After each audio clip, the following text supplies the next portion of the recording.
Bună, dragilor, și bine ați venit la o nouă citire. De această dată vreau să văd ce mesaj are Universul în acest moment să-ți transmită când tu ai intrat pe acest videoclip. Îți mulțumesc pentru că mă urmărești, îți mulțumesc pentru că mi ești alături. Dacă vrei și tu astfel de citire, te invit oricând cu drag doar pe aplicația de tarot și astrologie Cristina Zurba, disponibilă atât pe iPhone cât și pe Android.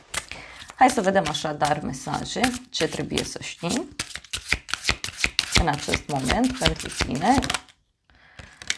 Avem numărul 20 cu mesajul judecată, deci este o perioadă în care tu vezi lucrurile mult mai limpede, poate este o perioadă de dreptate divină în jurul tău, simți că e ca și cum acum culegi roadele muncii tale sau e posibil să fii într-o perioadă în care vezi în jurul tău că fiecare primește ceea ce merită.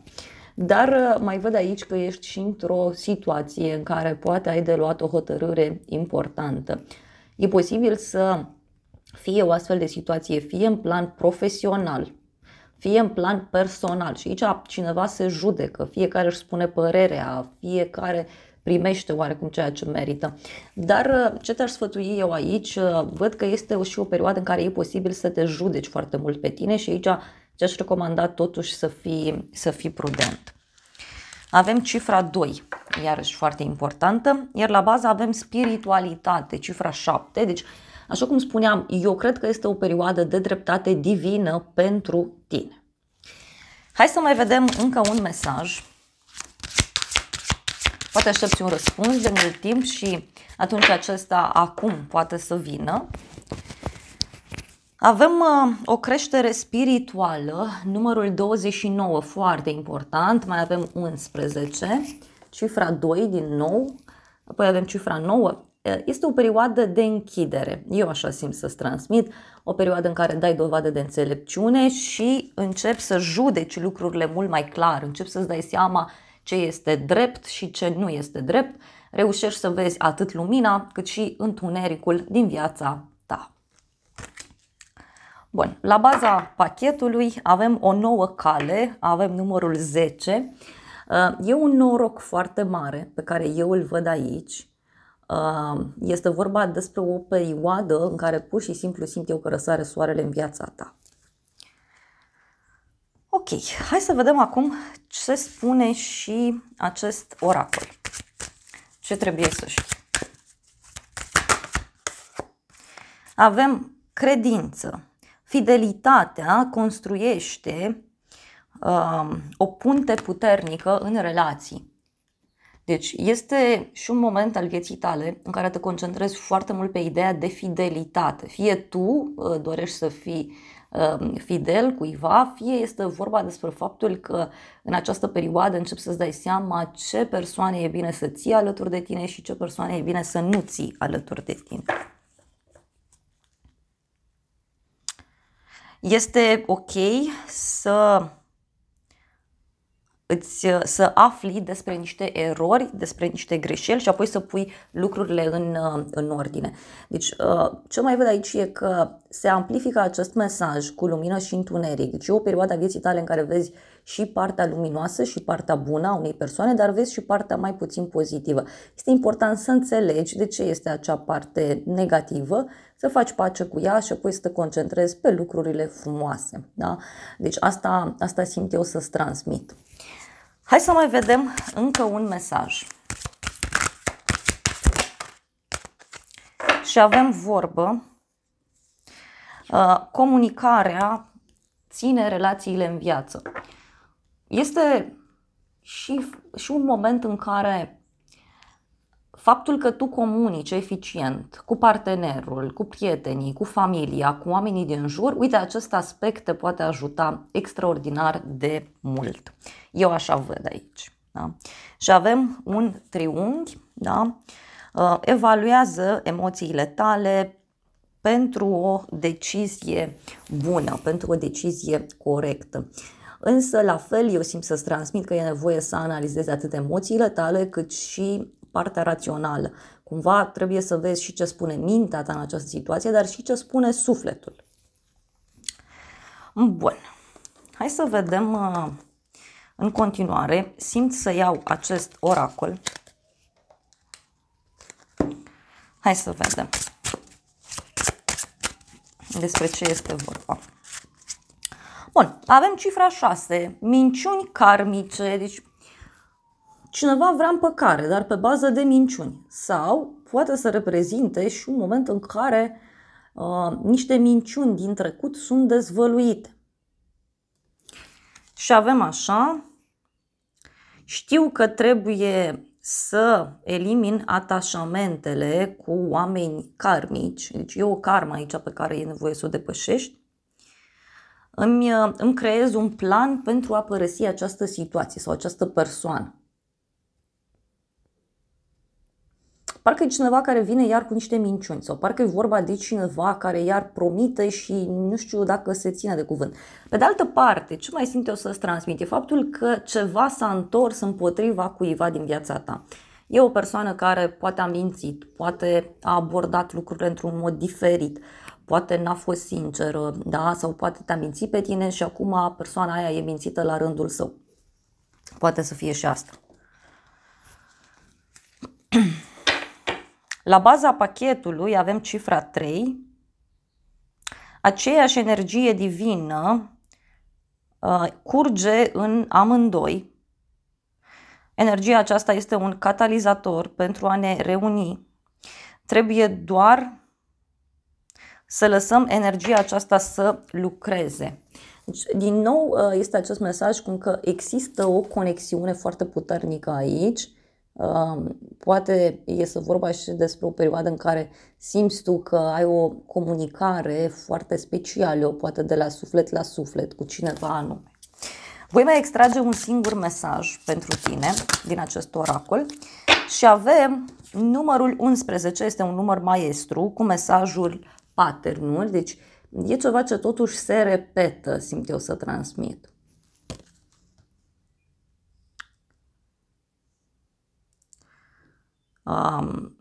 Îmi este frică de faptul că această relație poate să fie prea bună ca să fie adevărată și mă arunc departe în frică. Deci e cineva căruia este teamă, fie să fie mințit sau mințită, dar aici discutăm despre o persoană care în general minte, da? Sau o persoană care a mințit. Poate să însemne și faptul că tu în trecut poate ai fost mințit sau mințită și acum nu poți să mai crezi anumite aspecte.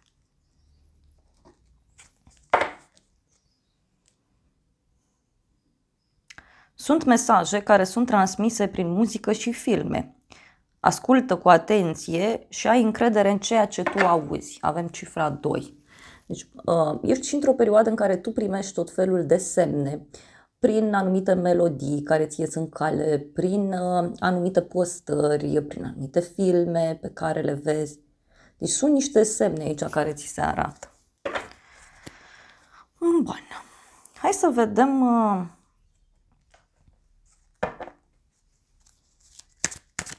ce spune și acest oracol pentru tine.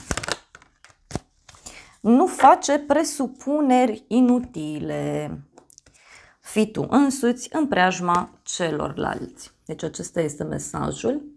Mai exact, pe spate scrie așa: cea mai teribilă presupunere pe care o fac oamenii este că ceilalți gândesc la fel ca noi, simt la fel ca noi, evaluează critic lucrurile la fel ca noi și comit abuzuri similare cu ale noastre.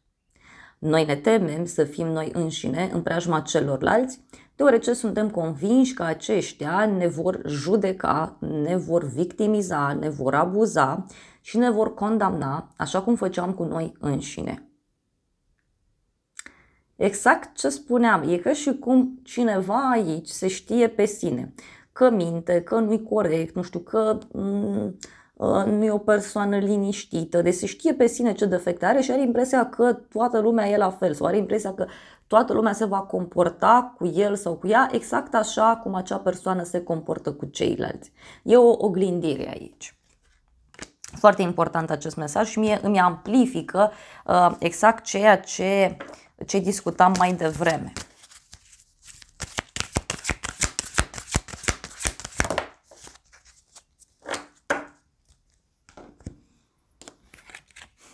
Și apoi avem așa, din nou, tot din aceeași categorie, nu face presupuneri inutile. Spune adio tristeții și dramelor. Deci un mesaj foarte important. Tristețea și dramele din viața ta și-au avut întotdeauna rădăcinile în presupunerile pe care le-ai făcut și în luarea lucrurilor la modul personal. Da? De multe ori nu știm exact, nu știu, mergem pe stradă, se uită o persoană urât la noi și spunem, aoleu, persoana asta nu mă suportă. Dar poate persoana aia are o problemă de sănătate, poate are o problemă pe suflet, poate are o problemă la muncă, poate nu are nicio legătură cu tine problema aia. Așa se uită omul ăla, e supărat. Da? Cam așa simt eu să vă transmit. Întregul univers al controlului pe care încearcă oamenii să-l exercite unii asupra celorlalți se bazează pe acest mecanism. Gândește-te puțin la acest lucru. Foarte frumos. Bun, hai să vedem acum și tarotul. Ce mesaje are să-ți transmită în acest moment. Cineva care nu are încredere, dar se știe pe sine cum e. Ia uite, 2 de monede aici, cineva care e foarte tare în criză de timp. Cineva care nu știe cum anume să mențină echilibrul. Eu simt aici energia cuiva care tot jonglează. Poate are legătură cu partea financiară. Cineva ia bani dintr-o parte, îi dă în cealaltă parte. Este o persoană care negociază foarte bine, care încearcă pe cât posibil să se mențină într-un echilibru, însă eu văd o oarecare panică. Simt aici o oarecare criză de timp. Da? Deci este o criză de timp a acestui om. O persoană jucăușă, dar nu este o persoană serioasă. Asta pot să simt foarte clar, cel puțin în acest moment. Fie unii aveți legătură cu o persoană mai tânără, fie aveți legătură cu o persoană foarte imatură din punct de vedere emoțional, cineva care nu știe ce să facă, nu știe cum anume să mai jongleze, nu știe cum anume să se mai împartă. Poate e cineva care chiar este prins sau prinsă între 2 locuri de muncă, între 2 proiecte, poate între 2 persoane, poate e vorba de cineva care se hotărăște foarte greu, dar e un personaj care clar e panicat pentru că își dă seama că se află în criză de timp și e cineva care merge ca pe sfoară, deci cineva care se află într-o situație așa puțin complicată. Mai vreau o carte. E ceva aici ce se întâmplă la plus infinit. Următorul mesaj e 10 de monede. Da? Deci poate are legătură cu ideea de casă, poate e ceva legat de familia ta. Pentru unii poate să fie și o perioadă în care sunteți prinși între familie și prieteni, între 2 ședințe, 2 adunări de oameni, 2 evenimente importante. Dar uite, e cineva care pur și simplu simte că nu mai are timp. Cineva simte că nu mai are timp. Asta e clar.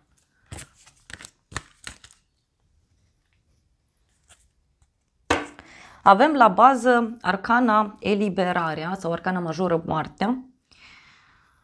E despre a închide un ciclu, e despre o transformare foarte puternică pe care e posibil ca cineva să o amâne. Sau această transformare care vine de la sine, pentru că totuși discutăm despre o arcană majoră, adică un eveniment asupra căruia nu prea se poate interveni. E ceva care durează mult timp, se simte foarte intens și e foarte complicat de intervenit asupra acestui lucru. Și cu siguranță în acest context de schimbare, da, cineva e prins pe nepregătite și e cineva care merge ca pe sârmă, da? E foarte atent cu tot ceea ce face, e o persoană care, repet, este în criză de timp. Hai să mai vedem o carte. Au ieșit 2 cărți, 2 mesaje importante. În primul rând avem un 2 de spade. Cineva e foarte mult pus pe gânduri aici. Este o persoană care evită să comunice.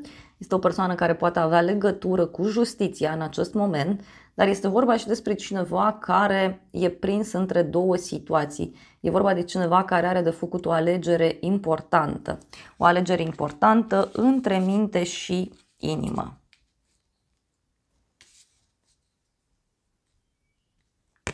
Apoi avem așa 10 de cupe. Parcă e cineva care tace și face.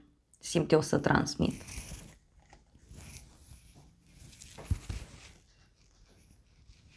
E cineva care tace și face. Poate e o persoană care se află într-un blocaj, ca și cum zice, bun, îmi iau puțin pauză, analizez foarte intens această situație și apoi voi lua o hotărâre.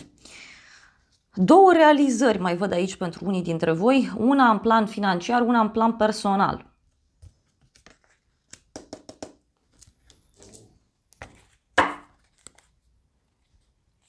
Avem totuși un 3 de cupe. Văd aici totuși un succes, o bucurie, celebrezi împreună cu cineva. Mai vreau o carte.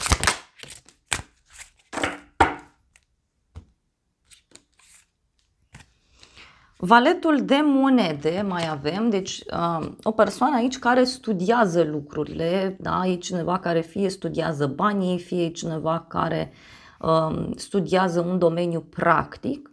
Este o persoană care e foarte înrădăcinată în planul material, dar mai văd aici cu valetul de monede o nouă etapă din care tu ai foarte multe lucruri de învățat. Pentru unii poate să însemne și un proiect nou pe care îl aveți în desfășurare. 6 de monede, deci are legătură, uite, cu niște bani pe care îi primești, bani pe care îi dai, un echilibru pe care îl găsești din punct de vedere financiar. Da, uite, este și o persoană aici totuși care își urmărește interesul. Este o persoană care ia ce e al său și fuge, pleacă. Mai vreau un ultim mesaj din acest tarot.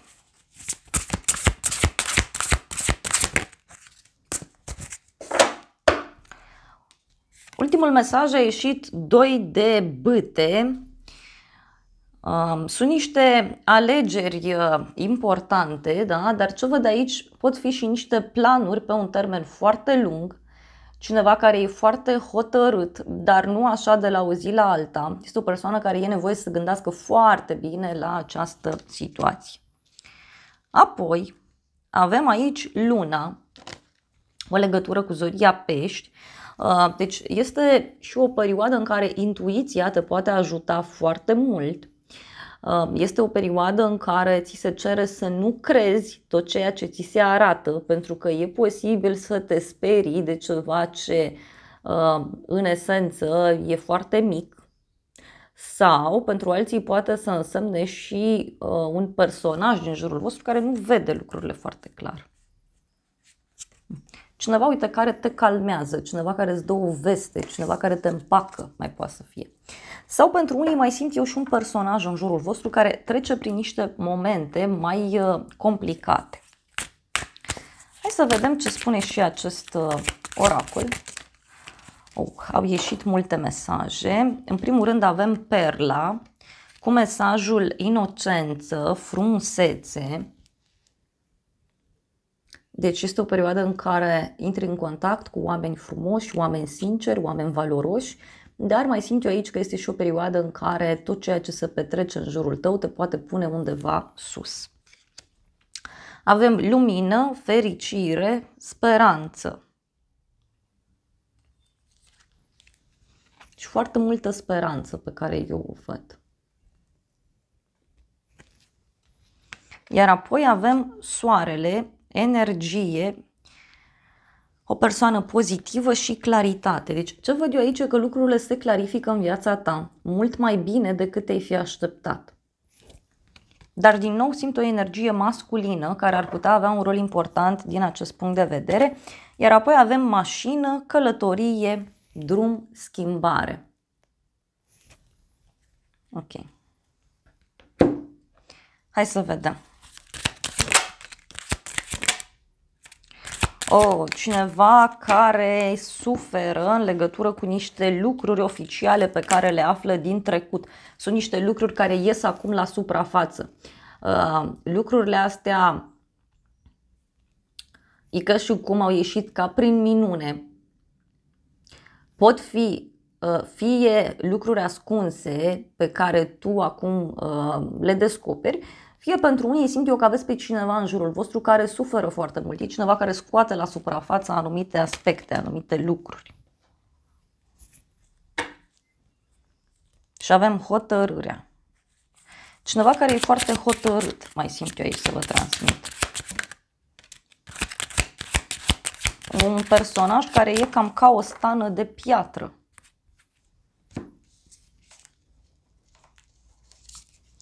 Fie este vorba despre cineva care e foarte hotărât în legătură cu o relație, cu o colaborare, este o persoană foarte bine organizată, fie pentru unii discutăm despre un blocaj care intervine în cadrul unei relații.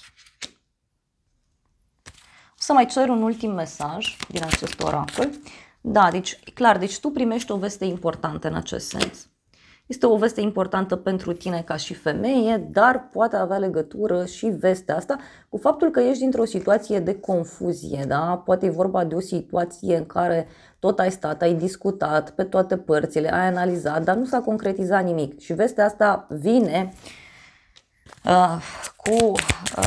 cu astfel de clarificare. Uite, e copacul, deci e cineva foarte hotărât, e ceva stabilit și cu siguranță această veste te ajută să te orientezi mai bine. Da?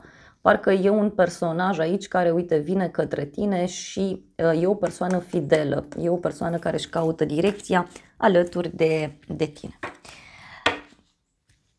Da, dragilor, acestea au fost previziunile de această dată. Eu vă mulțumesc pentru prezență, vă îmbrățișez cu drag, sper din suflet să vă fie de folos informațiile și să ne revedem cu bine și data viitoare. Eu vă doresc să aveți parte de o zi sau de o seară cât mai frumoasă.